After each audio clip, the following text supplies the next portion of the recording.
What's up, everybody? It's Casey with Two Worlds Podcast, and with me, as always, it's the Laffy to my Taffy. It's Jake. How you doing, bud? I'm good.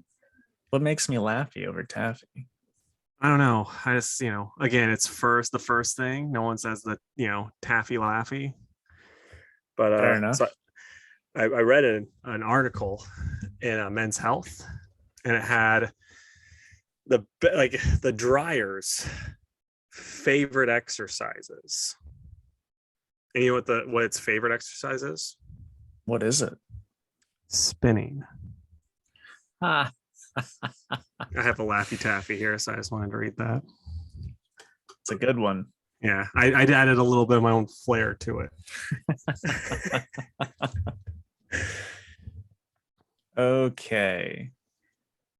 So I didn't know when you wanted to put it into the episode, but I did see the Batman today. Yeah, I figure we'll just do that like after news before YouTube break because we don't have a lot of news. No, we don't. But that sounds good to me. Looks like I've got a couple more, so I will go first. We got the official green light that John DiMaggio will return to the Futurama revival. Still shouldn't be made. Yeah. I'm glad he's getting paid though. Yeah, no. I saw some stuff where like the reason he wasn't asked before now is because he made a lot of people not happy on the show. Really? Yeah. I mean, now this isn't me getting political, but you think they'd get really mad about, Matt Groening being a for sure person that flew on the Epstein Express, but apparently they don't care about that. It's like he was just getting a foot massage. Right. Yeah, I don't know. I don't know anything about any of them, but yeah, a lot, some fans were happy. So yeah. And then gosh, the news is just abysmal this week. Ariana DeBose has been cast as Calypso in Kraven the Hunter. Yeah, I have no excitement for this movie after old Quicksilver. I have no personality is cast as Craven, so I don't really care about it's just unless they're like Bruce Campbell's gonna play everyone else in this movie. I'll be like, okay, well now I'm into it. Why Bruce Campbell though? That I don't know. Random. I just think he looks like he could be Craven, or like young Bruce Campbell looks like he could have been Craven at one point. So now I'm just like, have him be everybody else. Why not? Make him be the Grim Hunter and the other Cravens and Craven's daughter. Fair enough. So Keanu Reeves has been revealed as Batman in the Super Pets trailer. Did you watch the Super Pets trailer, by the way? No. It actually looks kind of funny. I hate the animation style that they have for Batman and stuff, but it was kind of funny because like he's talking to Kevin Hart's, who I think he's going to be Ace the Bat Hound, unless they just change up the name. But he's like, Batman's like, I can't have any friends because I watched my parents die, and then he's like, my old family left me behind, and like they're like basically like identical things that they're saying back and forth, and they kind of look at each other like, oh, So it was pretty good. And so yeah, I mean, I'm hoping that movie's gonna be funny because it's like either gonna be really funny or just really cringe, but I'm hoping funny. Yeah, I mean, I'm not opposed to watching it. It's one of those things where I'll remember it's a thing one day when I'm browsing HBO and check it out. And my last two bits of news are also TV show related. So Amazon is eyeing a God of War live action series. So there you go. I don't know how well that's gonna work. I mean, I know they'll put the money into it to make it look good, but still, I've never been a huge God of War fan either, though. Would you be interested in? I'm a feeling you would, since you like kind of the mythology stuff. But yeah, I mean, I'm not opposed to it. I've not played the game. I know Yeah. it's supposed to be really good, but I mean, if it's a show about some Norse mythology stuff, then I'm down. Actually, it'd be Greek mythology. The Norse came much later, sir. Well, but the article I saw posted a picture from the Norse game. That's really stupid. Why would they start with the latest game? I don't know. I mean, if they're gonna go through different mythologies, it doesn't really matter which comes first. Yeah, but I mean, you would think the first, like he had 3 games all Greek or Roman mythology. You would at least spend like 2 seasons on that. We'll see. There wasn't much else in there except for, hey, they might do it. Yeah, I gotcha. And then my last bit of news, it was some GCPD spin-off news. The show's been put on hold, but the one director dude, what's his name? The Batman director, Matt Reeves. Matt Reeves. That's what I thought, but I didn't want to say it and be like, no, that's you know, known serial killer Matt Reeves. That's not there's no Yeah. director named that. But yeah, so he is like he says it's been put on hold, but it's also like he's like it's gonna actually focus more on Arkham Asylum. It's gonna have like a much bigger horror type thing. The one thing is like that I don't get is like an Arkham Asylum base thing, you would need a lot more rogues than just Riddler and Penguin to make that interesting. So I don't know if there's stuff that happens in that movie that, you get a lot more, but maybe that's what, maybe that's how it can work. Who knows? But yeah. So, I mean, would you be into that? Or would you prefer just a more cop based drama, Law and Order style, but with Gordon? No, I mean, I'm down for whatever they're gonna do. Whatever they put out, I think it's worth at least watching one episode. Yeah. What about you? I mean, I'd watch it for sure, unless when I see this movie, I hate it so much that it just gives me like a heart attack that I'm not going to watch it for my own health. Right. And then my last bit, HBO dropped a trailer for the DMZ series. That's the one that Rosario Dawson is leading. I didn't get to watch it because I just saw it right before we hopped on this thing. So I'll watch it after the fact. But yeah. All right. Nice. I don't even know really much about it. So, it stands It's for an Dragon Image comic. Master. Oh, okay. Dragon Master Zero, right? No, demilitarized zone. Oh, mine sounds cooler. It 100% does. Yeah. Okay, man. So tell me all about the Batman, and don't warn us when you have a spoiler coming. Just be like, Bruce Wayne's an orphan, that type of stuff. Well, let's do this. Casey, marks in the description where stuff happens. So look in the description and see where we're talking about the Batman. Because I mean, I don't plan on spoiling anything for you unless you're like, no, tell me what happens. But anyway, I overall really enjoyed it. Definitely a creepier vibe than what we normally get. I mean, people that are saying it's like the movie Seven, but with, the Batman, that's pretty accurate. They really make Riddler out to be like the Zodiac killer. And it's whatever. He looks silly, but also very creepy. So Yeah. I think that's the look they were going for. Yeah. No, 100%. They say in the movie that this is actually 2 years into Bruce being Batman. So you can tell that he's not like come into being Bruce Wayne, if that makes sense. You know what I mean? Like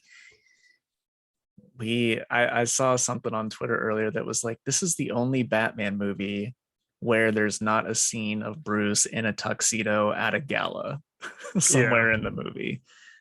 We really don't get that where he is playing the whole playboy billionaire thing, which, that is a little bit disappointing because I feel like that's an important part for Bruce. Um, but at the same time, if they're going to do multiple things and we get to see some like character progression, I think that's totally fine too. Clearly, I mean, Bruce is like kind of messed up in this a little bit. So, but I really liked it. They do some things like they pull stuff from like Earth One and Year One and Hush, like not like huge plot points, but you're gonna be like, oh, they did that in Hush, or that was in Earth One. So be on the lookout for all sorts of Easter eggs, and like minor plot points. I wouldn't pick up on an Earth one at all. Like, I only read the first arc of that book. Yeah, like I said, it's not major stuff. Yeah. But if you're like, I wonder if that's been done before, chances are, yeah, they pulled it from one comic or another. Yeah. But anyway, it was cool. The cast killed it. Like, Gordon is amazing. Good. I've heard he's a great actor. I had not seen him in anything, so I was like, I mean, I'm sure he's gonna be good, I mean, really, all I know him from is the Hunger Games, and I only watched a couple episodes of Westworld, but I know he's in Westworld too. People like him from the people I've talked to. So yeah, he was definitely one of the best parts. Like I said, Paul Dano, super creepy. Catwoman's cool. They made Colin Farrell look so different that I had to be like, I thought Colin Farrell was Penguin. And then I waited for the credits. I'm like, he was. Okay. That's hilarious. Yeah. Is there an after credit scene that I need to be aware of? No, don't stick around. This I will spoil because there is something, but it's just Riddler's like font, and it says "You're still here?" ? And that's all you get at the end of it. Okay. So yeah, definitely don't sit through all those darn credits for that. Yeah. But yeah. How is your boy Andy Serkis? I liked him. This is the like the British Marine, like MI6 Alfred, but not in like a bad way. It's just like he mentions at one point, kind of training Bruce how to like fight a little bit. Yeah. I mean, we kind of got the same vibes with Michael Caine in Dark Knight when he's talking about basically how he was a mercenary. And he's like, and there's some people who just want to watch the world burn. And like Bruce is like, yeah, I know you killed a bunch of people. Okay, I get it. Like he doesn't even shrug. Yeah, he's just like, okay. But he's still very much like a father, like Alfred. The Alfred that we know and love. Yeah. And that's just my bias for all Lord of the Rings actors aside. I really do think he was a good Alfred. Yeah. Trying to think if there was another like standout. Yeah, I don't know. I also really liked Robert Pattinson as Batman. Like, I know he's a little bit different in this, but it's one that I can get behind for a few more movies if they decide to go that route. Was his Batman voice good? Because the trailers did make it seem better than Bale's for sure. Yeah, I mean, he wasn't really putting on a voice. Like he made himself sound a little more gruff, but he wasn't like doing the whole voice. Yeah, that's how you should do it. Right. Because that's how Batman the Animated Series did it, and that's how it worked best. Yeah. Yeah. Though I'm still gonna, when I do my Batman impression, I'm still doing the Bale voice because it's hilarious. Yeah, I think you'll be fine with how he does it. All right. And also, I mean, this is like, while I didn't care for Zero Year, this is like the kind of like look wise what he was going for, kind of more tactical, not a refined suit at all. Yeah.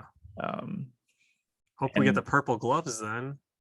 No purple gloves. That was like one of my favorite callbacks because they like they went golden age with it, but Greg Capullo's art. And I was like, Right. it's pretty Yeah.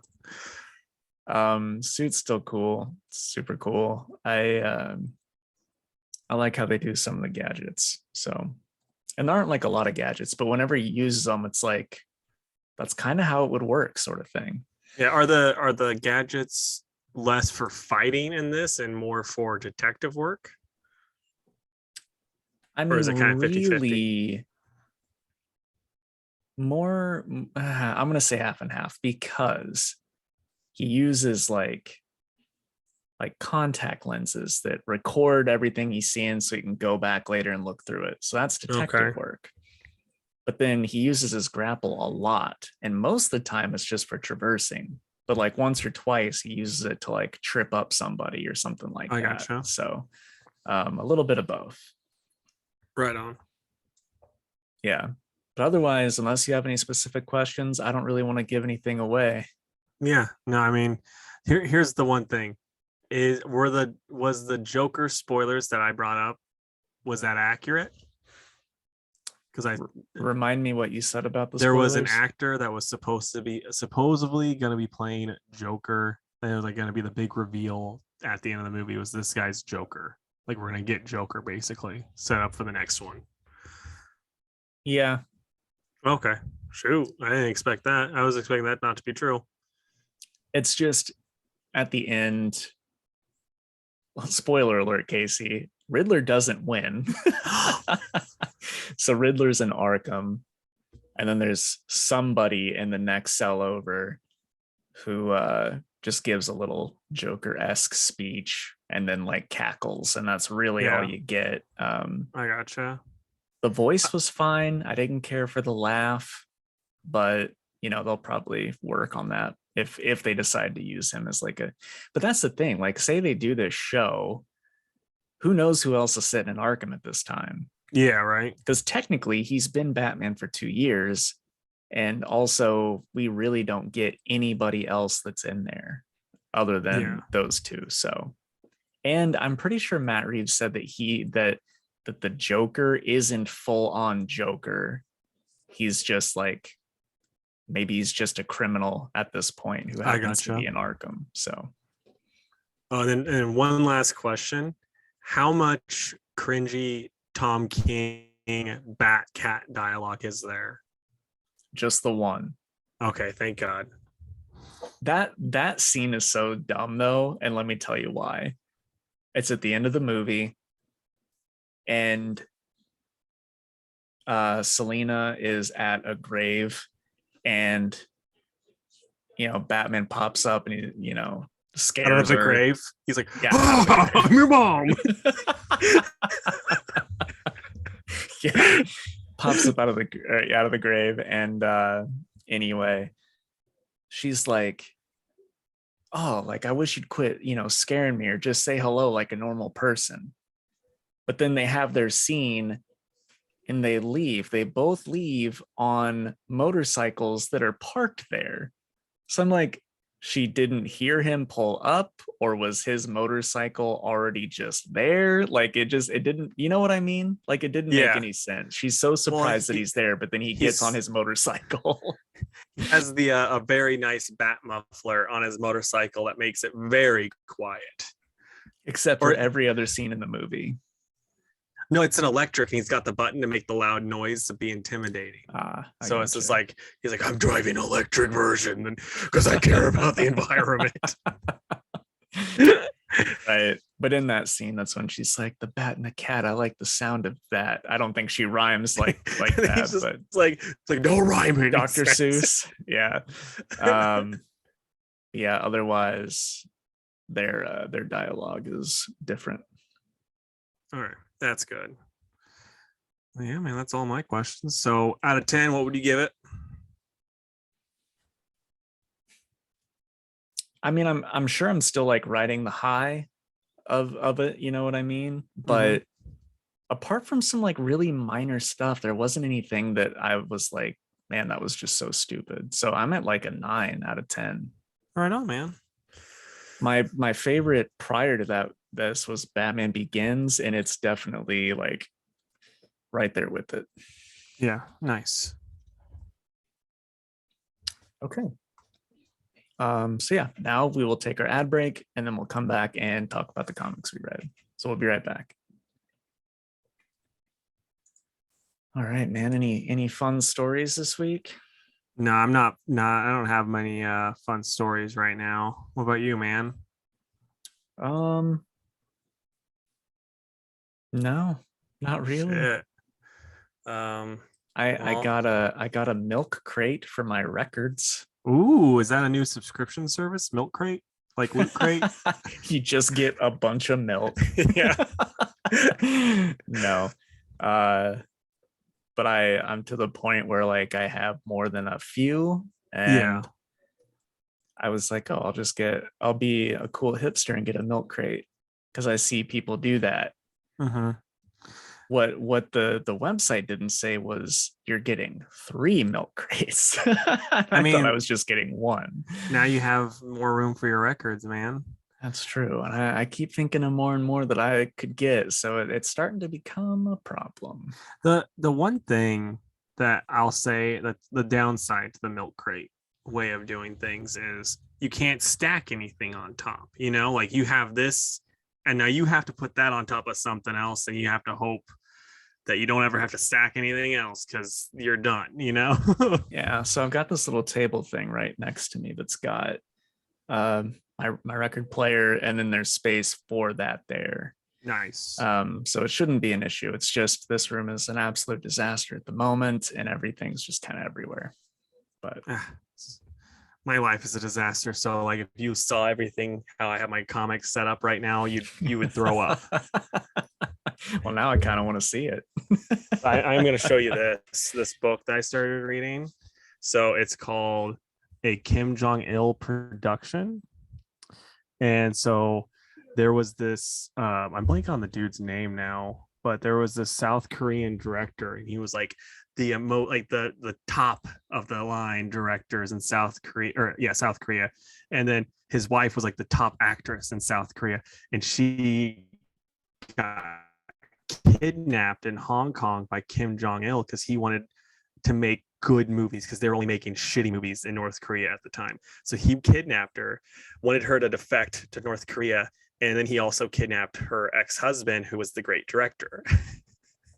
So like they made a bunch of movies. There's one movie that I had known of that I found out about this whole story. It's called Pulgasari. It's this giant monster movie that is really bad, like exceptionally so. Like it's to the point where like when you see a subbed movie and you go, oh yeah, I can't tell if they're good or bad actors because like this one you're like you can tell that they're very bad actors. But yeah, like it was all made over there, and it's like about this guy who or not this monster that helps these villagers beat these bad guys, but then the monster becomes like the new problem, so the villagers have to kill the monster too, basically. And it's like it's very much like him going, yeah, this is North Korea. You had the guy help beat the bad guys, and now this guy's the problem. And then like when he gets asked about it, he's like, no, that's not what it was about at all, I swear. I'll say this though, because I just Googled it. Pulgasari looks awesome. Pulgasari looks amazing. And like the monster's effects are actually really, really good, especially for the time that it was made. But the movie itself is just bad. And the story, and then like they ended up both pretending to have defected to North Korea, and they go out and like they show off the movies in China, and then like I don't know all the details because I haven't read very far in the book, but I know like they basically go to a like US whatever in China, a US embassy in China, and they're like, help us. And so then they get brought back to America, and they become I'm pretty sure American citizens then, and just to get away from North Korea. Dude, that is so wild. I hope that it's a good read. Yeah, like they made a documentary on it too, so I'm like or no, I think it might have been a whole biopic on it or some shit. So I'm gonna have to read that after or watch that after I read this. Yeah. Yeah. Right on. Yeah, man. All right, folks. Welcome back. If you'd like to hear Casey and I just have a casual conversation about a couple things from this week, check out our YouTube.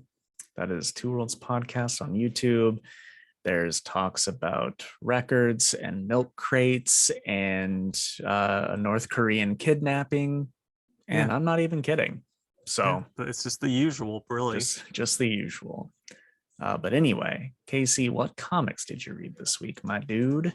So I read Nocterra number 8, Monkey Prince number 2, Adventureman number 8, The Nice House on the Lake book 7, The Amazing Spider-Man 91, Newburn number 4, Batman 121, She-Hulk number 2, Strange number 1, Star Squadron 4 of 6, Daredevil Woman Without Fear number 3.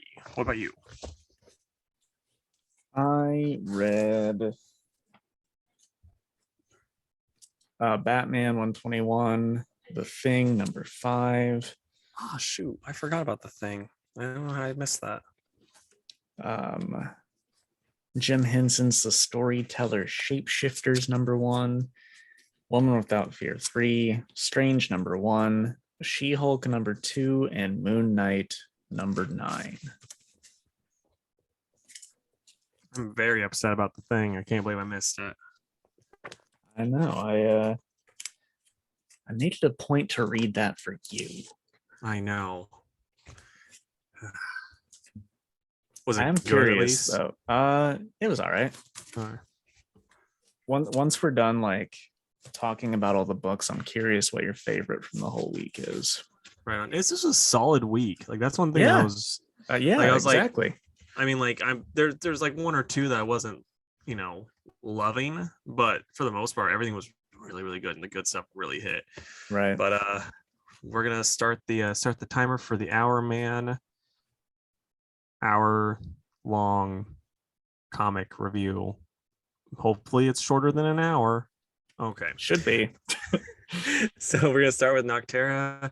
This is by Scott Snyder and Tony Estaniel, and I liked it. We get Blacktop Bill, like being. I started off. I'm like, first off, this guy, he's designed by Tony Daniel. He looks cool. Like for a 90s kid, he looks cool. You know what I mean? Like maybe someone older than me might be like, oh, he's kind of lame, or someone younger than me might be like, oh, he's kind of lame. But as a 90s kid, this is the type of aesthetic that I love, where it's just like, I mean, it's either spikes and long hair or like just all dark with guns. So like he's always looked cool. And then so I was like, it's weird that, and they made him like very anti-hero-y, and I mean like complete jerk, but also like cool about it, And so like I'm like, he's gonna, like, there's no way, like it's hard to root against someone like that because you think he's just so cool, like Boba Fett, And so at the end of this one, spoiler alert, it's like I'm joining the team even though I'm terrible. So that's pretty cool. But all in all, like this series is still kind of like just so. It's not like I've not been loving it like I was early on. So yeah, I'm gonna give it a 6 out of 10. Okay. I will talk about Moon Knight. And this is written by Jed McKay and art by Alessandro Capuccio. And this was a good book. We get some more. So essentially, Moon Knight goes into this building. It's a 6-story building, but it's only supposed to be a 5-story building. They're like, we don't know where this other story came from. So Moon Knight goes in there. He feels something like tickle in his mind or whatever. He finds some other people in there and discovers that the 6th floor is like alive. It's like this haunted house monster that clings onto other houses and then just like lures the people up to that floor and takes over their mind, basically. And Moon Knight goes in there and he's like, you can't have my mind because people have tried that before and it never works out for them. And actually earlier in the issue, the haunted house kind of like tried Moon Knight's mind and then like spit him out. So Moon Knight goes back in there and he's like, I have an offer for you. Let these people go and come with me, and I'll give you a purpose. Because he mentions like Doctor Strange and a couple other magic people that like have banished this house before. So Moon Knight goes to his midnight mission that was blown up a couple issues ago, and we see like some wispy smoky stuff come over there and take over the midnight mission, and now they're just, that's their residence, like they're working out of this haunted house because Moon Knight is like cool, I guess. You know what I mean? Like it was weird, but it's cool. Like that's not usually how stuff like this goes. Normally he'd just be banished again, but Moon Knight's like, no, I've got something that'll work for both of us, so come on down. And I thought that was pretty awesome. So yeah, and also I just wanted to show how amazing this art is again. That is awesome. And it's just that for the entire issue. It's a gorgeous book. So yeah, I liked this a whole bunch. I don't have anything bad to say about it, so I'm gonna give it a 10. Right on, man. Okay, so next for me is going to be Monkey Prince #2, and this is by Jean Lewin Yang and Bernard Chang on the art. And I mean, I love Evil Penguin's design. I'll toss that out there.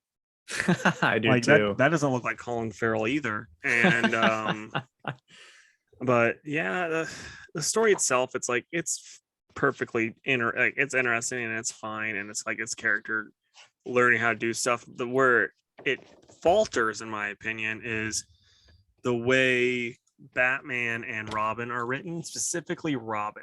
Damian does not read like Joshua Williamson's Damian. Like this reads like Batman and Robin, Dick Grayson, Damian era Damian. So it's just like he hasn't had all the growth in this. It doesn't feel like that he has now. So that's really kind of where it drags. The story itself's interesting. I am interested in seeing where stuff goes with the new, not the new, but the evil powered up penguin, seeing how it goes and how his stuff with his parents goes and all that stuff, and see if he is able to team up with Batman without keep freaking out and hating him. But it's a perfectly enjoyable book. I think I'm a little old for it.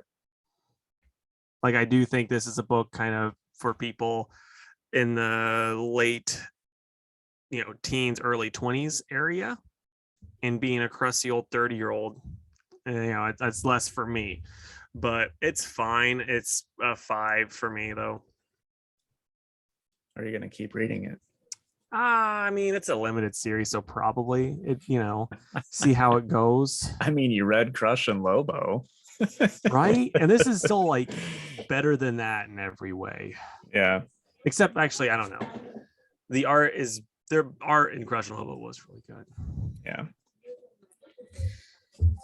All right. So next I've got Storyteller Shapeshifters #1. And this is written by Andre Fratino and art by Nori Rutherford. So this was like a cool kind of mythology type story about a group of Irish siblings that get turned into swans so that they can't take over their father's kingdom and that's all done by, of course, an evil consultant who dabbles in black magic because he wants the throne for himself. Yep, classic tale. But then, spoiler alert, they break the curse and learn some life lessons along the way, and it's very wholesome, and I loved it. So even though this was just sort of a goofy one shot, it gets a 10 out of 10 because the art is so good, and this is like the perfect embodiment of what I want out of the Storyteller series. So if Batman was like an old folklore story, Alfred 100% would have killed Bruce and Martha, and would have like not been able to kill, or not Thomas and Martha, and would have tried to kill Bruce but wouldn't have, and then Bruce would have had to have like trained and then killed Alfred himself, because Alfred, now has all the money and he's ruling Gotham. Man, that's a sad story that I don't think many people want. No, but I mean, DC's gonna make it happen. That's gonna be the next movie. Just watch. Tom Taylor's gonna write it. Yeah, he's like Bat, Butler, Cutler. Cutler. Okay, so next up for me is Adventureman number 8, and this is by Matt Fraction with the Dodsons on the art. The art in this is, as always, really, really good. I love it. The story itself, it's kind of dragging. Like that's the weird part. I was thinking about this. The story is just kind of so, but like Matt does a really good job with the character parts. So like, even though I'm not like super into the main plot and everything that's going on there, like there's a kind of flirty part between what the guy, like, I don't know this dude's name, but the guy, his name's Crossdraw, and he calls the main lady Adventure Ma'am. And she's like, oh god, that's worse than Adventure Woman. I'm like, I actually really love that. And like there's like he kind of asks her out on a date, and they're like kind of flirting, but they're both terrible at it. But it's not written in like a bad way. It's written in like a very like, oh yeah, this is kind of cute and I love it type of way. And so Fraction does a really good job with that. It's just like I said, the plot kind of, it's just so, but I still really like it. It's still just a very enjoyable book, and it's a book people should be reading, if I'm being honest. So I'm going to give this a 7.5 out of 10. Okay. Next for me is The Thing number 5. It's written by Walter Mosley and art by Tom Riley. And I gotta mention the colors by Jordi Belair. I'm not gonna say anything about this because Casey loves this book a lot and I don't want to spoil it, but it's pretty effing weird. Nice. Especially by the end of it. So definitely enjoyable though. I'm gonna give it an 8 out of 10. Right on, man. I really hope they get to do another thing series, like another thing mini like this, like take a break and just go again, because I'm loving it. There's plenty of Marvel characters that could get this treatment. Yeah. Well, I mean, Thing had his own book for forever. Long time. Yeah. And it was great and stupid and fun. So not to mention 2-in-1, or was it Team Up? Team Up. Yeah, because Spider-Man had 2-in-1. Yeah. But yeah, and then they did 2-in-1 Team Up when they teamed up together. Right. So next is The Nice House on the Lake, book 7, by Tynan and Alvaro Martinez Bueno on the art. And I missed an issue because I read too many books and I forget to tell you, I gloss over stuff and it just doesn't even click that I missed it.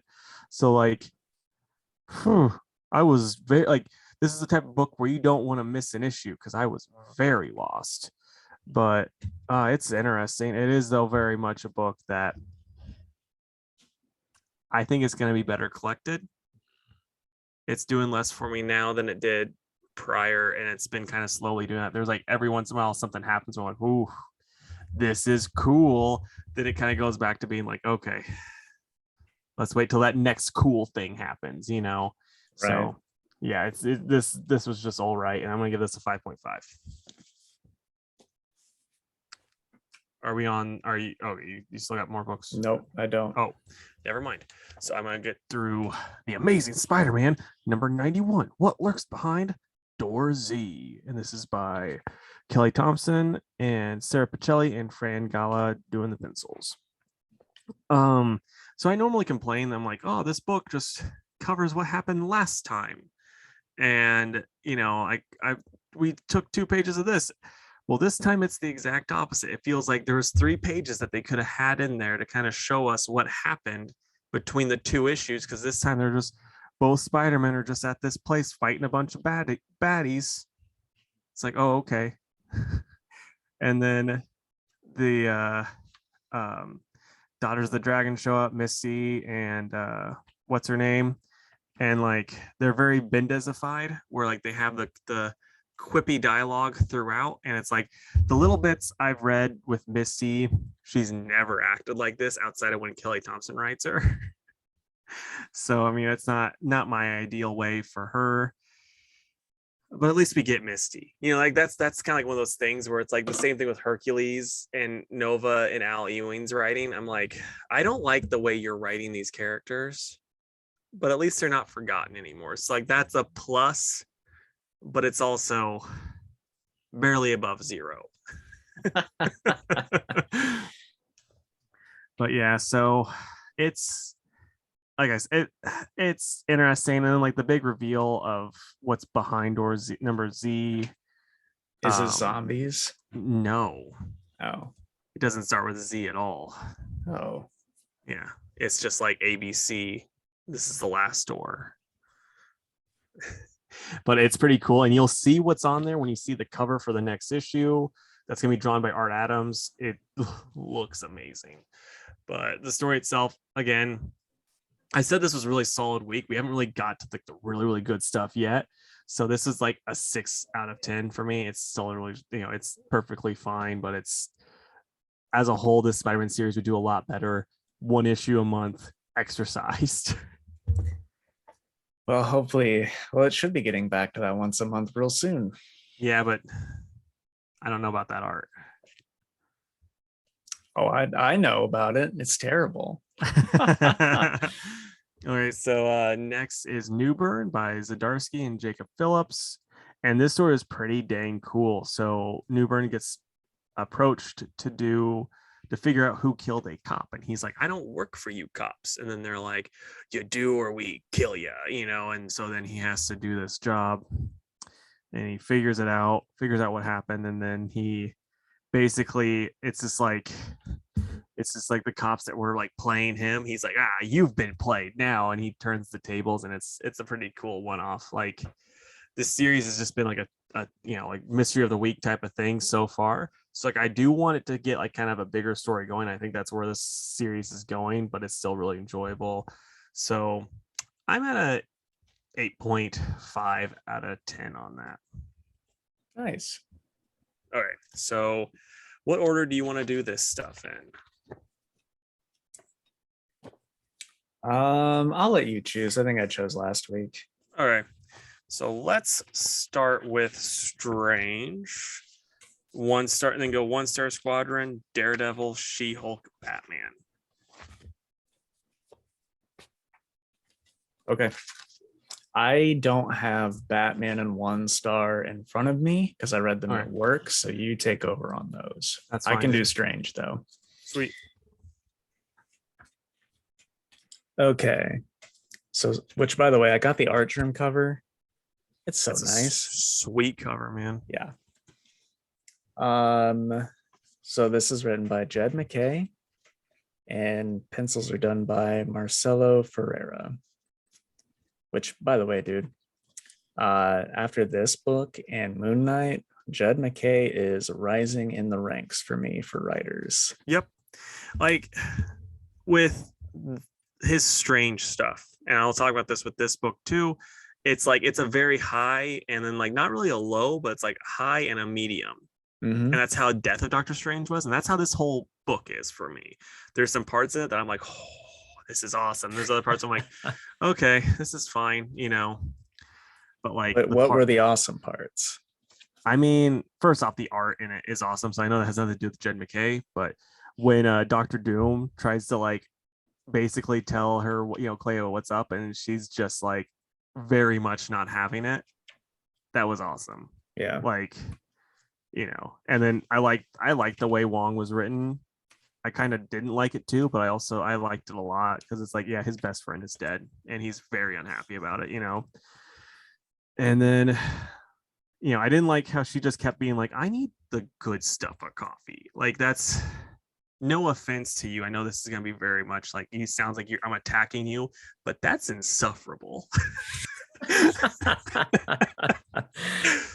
But I have to ask you, were you like, as you were reading this, you're like, I need some of that coffee?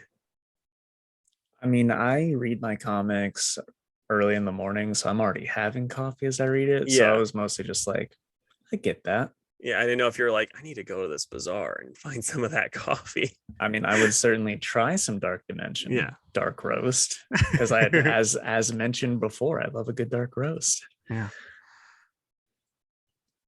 But I But agree. I like it. I like the parts with Wong, and I like seeing Bats just kind of chill there and lay in her lap. That's nice too. mhm. Um, art's cool. I like her Sorceress Supreme costume. Super cool. I thought it was funny though that she's like, I'm gonna get out, when I'm walking the streets, gonna get out of this cape and stuff that would draw too much attention. Then she goes to her regular clothes that are not regular person clothes at all. Yeah. But let's talk about that last page reveal. Yeah. Well, first off, when I think about it more and more, it doesn't make any sense first because he would be Eric Masterson because Thunderstrike shows up as a zombie, but Thunderstrike was the mace. His son has the mace, so he would just be Eric Masterson, which I know would not be near as cool as a guy coming They're up and he's like, like, yeah, it's just some guy. it's like, oh, he looks like he could be an architect. Who says that? I mean, have you seen him? But yeah, so like that didn't, that was fine. Like I love me some Thunderstrike. So like, it's gonna be cool, even though you're underplaying that. Thunderstrike is one of your very favorite characters. I mean, like I said, what I love him 3000. Okay. Okay? Yeah, that's a little better. Better than I like me some Thunderstrike. I said like, I love me some. I like me some Thunderstrike. I said love. Okay. I did say love. I love me some Thunderstrike. But like there's another character that I really love that I'm not going to say who it is because it could include spoilers for people who haven't read what character, this character's book. But when that book ended, the character got a very nice ending. Thunderstrike got a very nice ending. Captain Marvel had a very nice ending, but they keep bringing him back now. It's the point where it's like, stop it, just keep him dead. And it's like, I don't like when characters actually get a nice ending, bringing them back. I don't care how good you think you can do it. I don't think this is going to be done very well. It's more of like here's this C-list character. Let's do what we want to do. This will make it fun because people will remember him, but they don't remember him enough to know this other stuff. So that type of, it's like, I probably would have loved it had I not read the Thunderstrike series because I remember Thunderstrike just as a kid, be like, oh, it's the cool super 90s character. But now after reading this, it doesn't really pop me at all, Right. That's kind of exactly how I thought you were going to feel because I read this and I was like, oh, Casey's not going to care for this too much. I mean, and then I had to make it a point to tell him to try his best not to get spoiled by it because I wanted him to genuinely see it and not just see that panel and think, I didn't want any like preconceived notions in your head. It's not even like I'm like shaking my fist like it's not that bad. I mean, it might be by the next issue. Like maybe he'll just be like, and then Thunderstrike pooped and rolled in it, and then he said, "I hate Casey," and I'll be like, "This is like a very weird attack on me." But if that, if it's just like, "Oh yeah, we, like this isn't what we wanted. He's a zombie. He has to go away," and I'll be like, "Whatever. It was dumb that they used him, but it's fine." Well, despite the Thunderstrike stuff, with the Thunderstrike stuff, give it a rating. I'm probably at an 8. I still really liked it. The other spot that kind of dragged for me was when she was at the bazaar or whatever, and she was like just murdering those guys. And like I like that Wong brought it up later, but still, that's always jarring having like the main character just brutally murder people, even though she is kind of a demon. So it makes sense. She's from the dark dimension. That's just how they do it there. Yeah. But I mean, you think she would still try to, and like it's like Elektra is an assassin, but she's also like, I'm honoring Matt by not murdering these people that I could easily murder. And with her, with her, she's just like, I don't care. The So like, thing, I'll say this though, because I've been in not the same situation, but a situation where you just don't realize you're doing it until someone's like, hey, you're doing this. Don't be yeah, a dummy. So maybe Wong saying that is all that she'll need. she didn't seem too worried about it though. She's just like, this is what we do. Right. I'm That's not true. Stephen Strange, So what about you though, man? Were you higher on it than me, or were we about the same? We are at exactly the same. I liked it a Nice. lot. It wasn't perfect, but I'm totally along for the ride. Yeah, I mean, I'm at the point now where I think like the average McKay score is gonna be like an 8. Like he's good. I mean, I don't think like it's gonna be hard for him really with his with his writing abilities to be below an 8.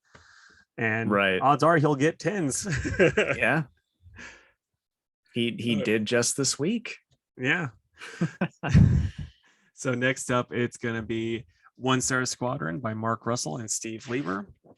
And this book is just a fun book. It's an enjoyable book. Did you have anything that really kind of, that you were like, oh yeah, this was funny?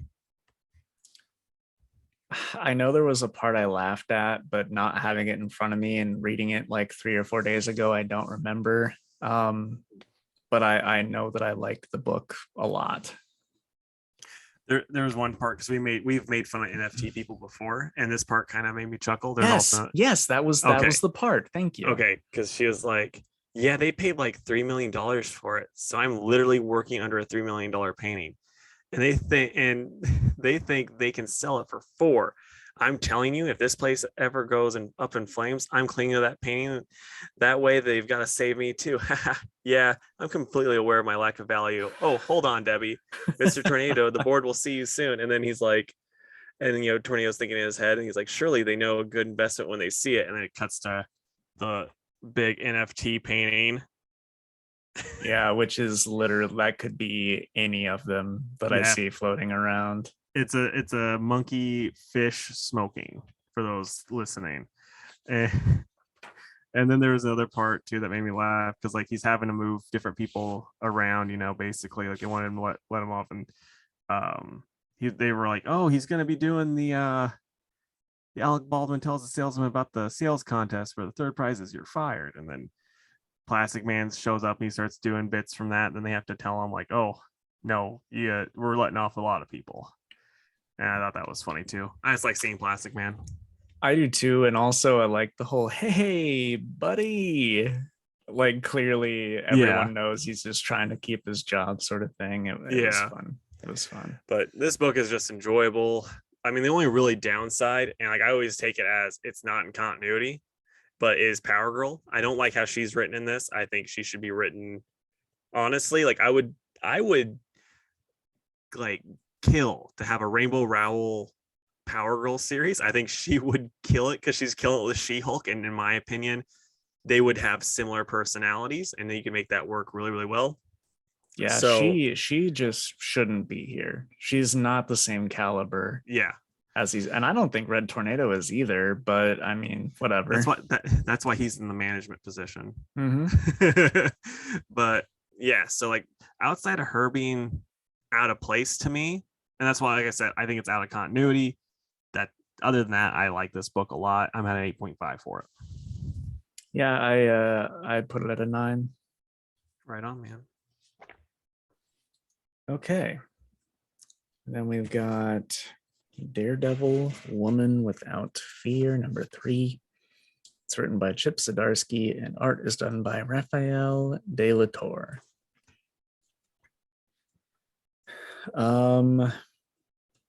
I liked this book.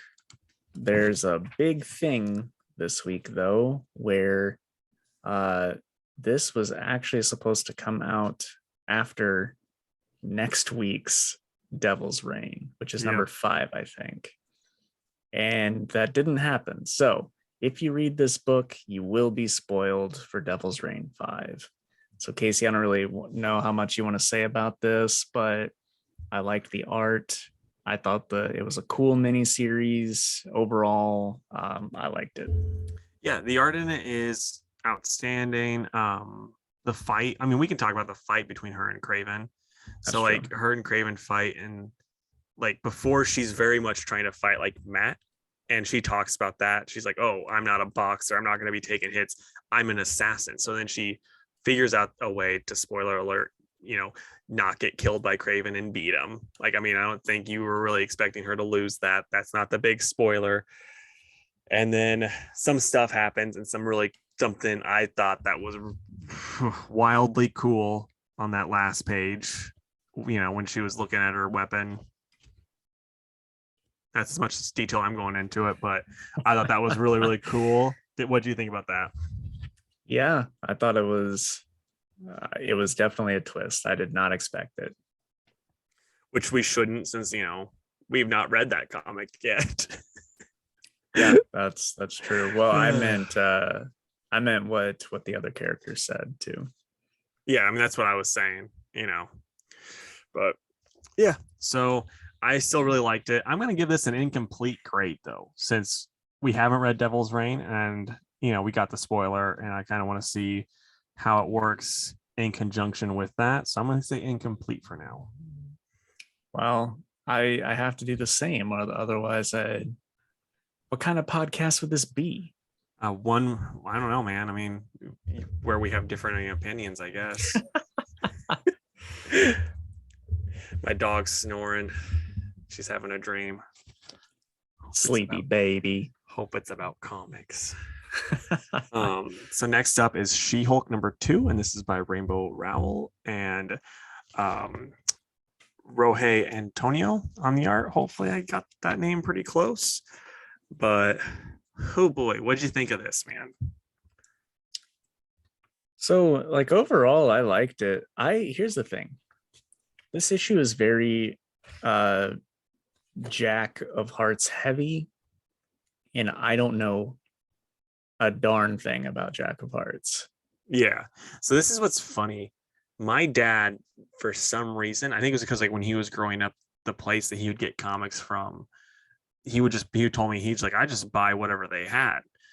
He had a ton of Jack of Hearts when I was a kid. So I've read enough, and I've always thought he looked as cool as anybody. Sure. Because if you look like someone threw up on you, that's cool to me. But so I was like really hyped that he was in it. And honestly, though, this book, nothing really happens in it.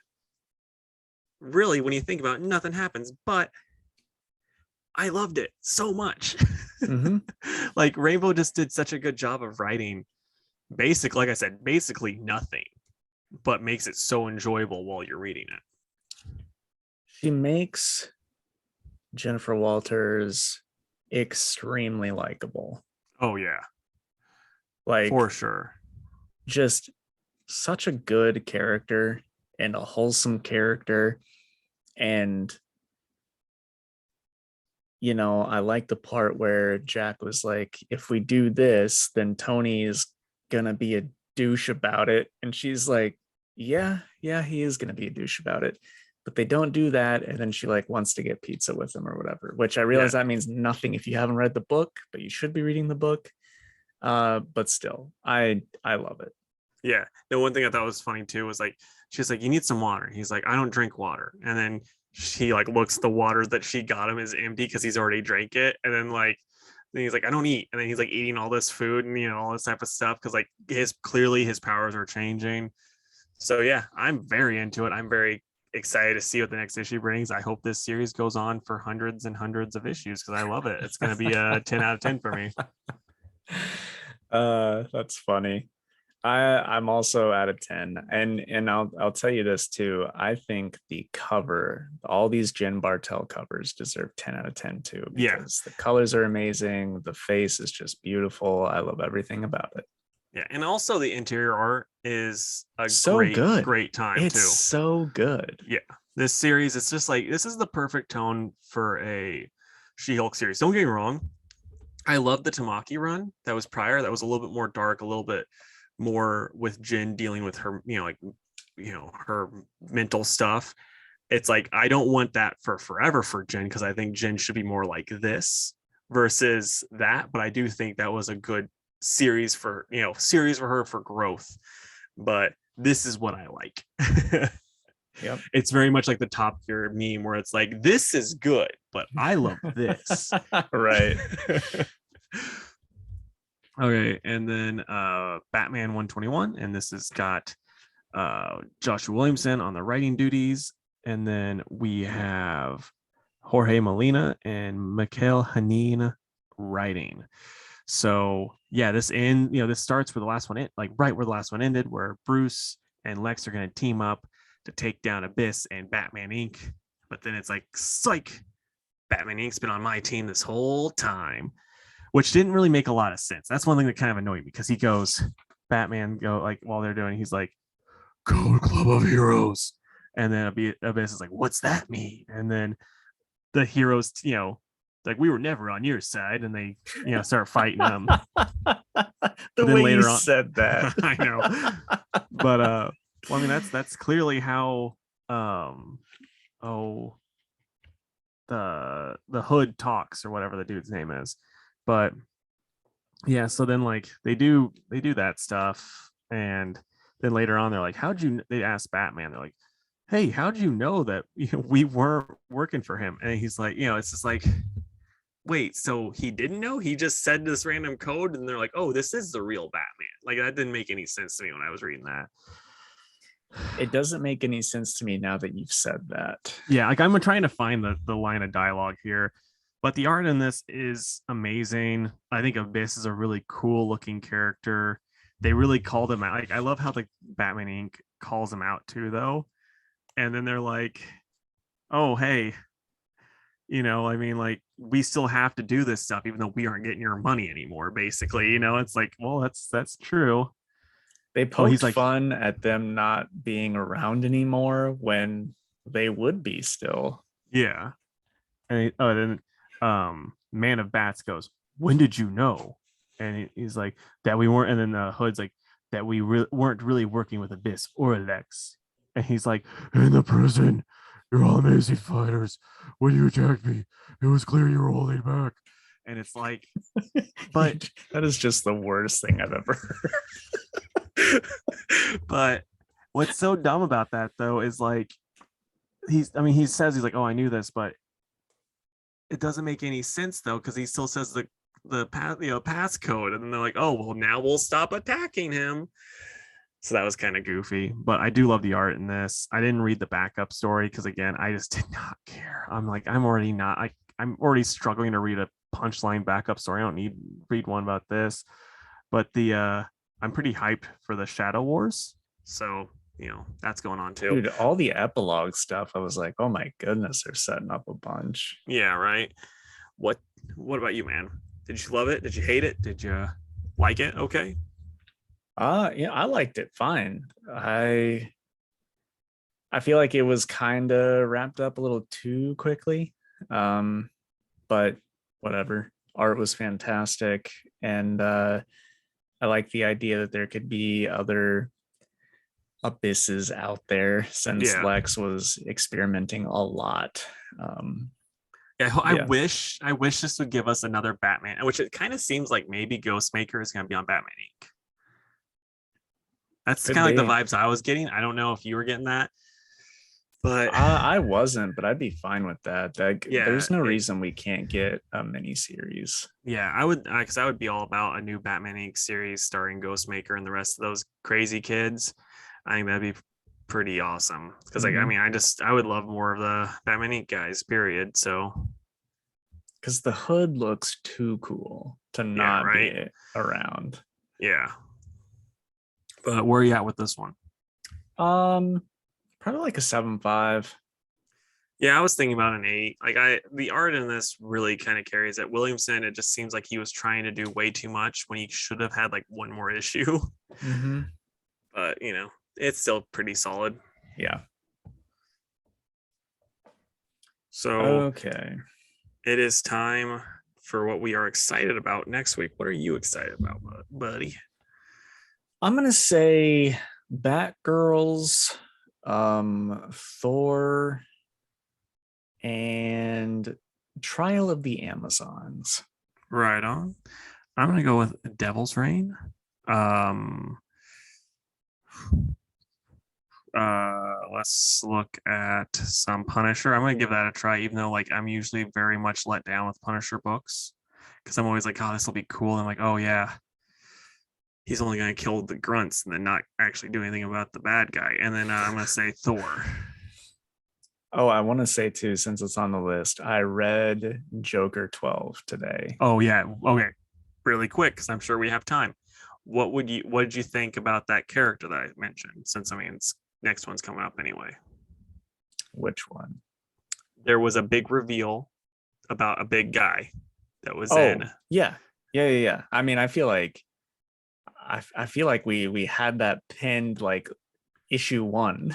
Yeah, we were like, because I was like, it's gotta be Bane. Like Bane just didn't die, but then like he shows up in Task Force Z, and I'm like, I guess he did die. But then like Matthew Rosenberg was like, there's people that are like complaining that lack of continuity between Joker and Task Force Z, and they forget to look at the name of the writer on both books. Like I don't know what I'm doing. That's amazing. I thought it was cool though. I like the idea that that Joker's just kind of along for the ride in his titled book, and Bane Right. is the one pulling the strings. I think that's kind of hilarious. Yeah. So I'm very interested in seeing how it goes. It was a great issue though. It was. It like, man, if we just got rid of Punchline, that would be like a perfect book. Mm-hmm. Okay. So there's this podcast I listen to called Dead Eyes, and I've told you about it maybe once or twice. This guy named Connor Ratliff, he was he was cast in Band of Brothers, but then they were like, oh, you have to redo your tryout basically in front of Tom Hanks because there's something about your video that he just didn't like, so he had to do it live. Then while he's on the bus ride back to his his flat, he gets a call and they're like, hey, we're gonna have to go a different route. Tom Hanks thinks you have dead eyes. And right. So then like this podcast then is this dude telling his story and like talking to different people. It's all really about failure. It's a very good podcast. I would highly recommend it. And then this last episode, he was talking. He's like, there was two problems when I was shipping this podcast around to see if anyone wanted to, sponsor it or whatever. They said, you're going to run out of ideas. And he's like, I'm on 30 episodes, so that's clearly not happening. And the other thing is, you'll never get Tom Hanks. Well, that's not true either, because next time, and it cuts to like the start of the those two talking, and it's like, it was so cool. And I was just thinking to myself, if Connor in his podcast basically talking about how Tom Hanks ruined his life, it's not really like that, but in his podcast, if he can get Tom Hanks, what are 4 attainable dream guests that you and me could get for a sit down on this podcast? So a couple of these are based on interactions with creators that we've had before during the OG podcast days of the JC Power Hour. So I'm going to say Dennis Calero and Peter Krause specifically. Yeah. And then I'll say John Lees. Yeah, I think that's he's doable. He's on my list. The only downside with him is 100% he's in the UK. So our timetables are just completely different. So yeah. And then I'm going to say Freddie Williams, because I would love to have him on, and he is somewhat local to this area. And I feel like he's not like, he's a very busy guy, but he's not like, as you said, we wouldn't be able to get like Jeff Johns on, right? Yeah. So maybe Freddie. All right. So for me, I'm gonna go with John Lees. Like we previously stated, he's very, very likely to be able to be on. It's really just trying to find a time that works for you and me and him, since we always do this later in the day. He's like, oh, I'm asleep at that time, because that's how different our schedules are. But then also I think Mark Waid is very gettable. I mean, like, honestly, if we were just like, hey, you have this opinion on this Silver Age comic, and then we could just hit record, and then we'd have like a good hour. Yeah. I could listen to him talk about whatever Silver Age comic he'd want Yeah, to. I could listen to him talk about almost anything comic book related, because he has a really good mind for comics. And then I'm trying to think. I was trying to think like a different. Oh, Andrew McLean is another one that I'm like, I think that's doable. He's a very nice man that I think he could easily give us like 20 minutes at a con and not be too annoyed. Like as soon as we got past that 20 mark, he'd probably be like, okay, guys, you're nice, but I'm getting tired of this. Which I'm like, that's fair. And hey, then, he owes me one. I put out his stickers at my shop. well, there you go. And then let's just say Brian Atkins. We could get him probably pretty easily. I know a guy. Yeah. I mean, you probably know his art dealer, right? I do. Well, let's I think we should try for all those guys. Yeah. Just see what happens. I mean, like Mark, I think Mark is probably the hardest would be. I mean, he's not on Twitter anymore. If he was on Twitter more, I could for sure slide into his DMs because he still follows my regular Twitter, but I don't think he's ever on Twitter anymore. Right. We'll see what the future brings. Yeah. All right. Well, that's the end of the episode. It is. We'll go through the closing plugs that everyone knows by heart. Say it with me, guys, if you would. Don't say it with me. Please go to facebook.com/2worldspodcast and give our page a like. You can also follow us on Twitter at 2_worlds_PC and on Instagram at 2worldspod. You can email us at 2worldspodcast@gmail.com. And also, please subscribe to our YouTube channel. That is 2 Worlds Podcast on YouTube. While you're leaving comments, tell us, your favorite Laffy Taffy jokes, and tell us who else should be on as a guest. And if you go Chris Hemsworth, we'll agree, but it's not happening. But so Jake, did you hear like most trucks are pretty lonely? No, I didn't hear that. Yeah, they're all like a pretty lonely thing, except for one type. You know what type of truck is never lonely? What type of truck? A pickup truck. Bye, guys. Bye.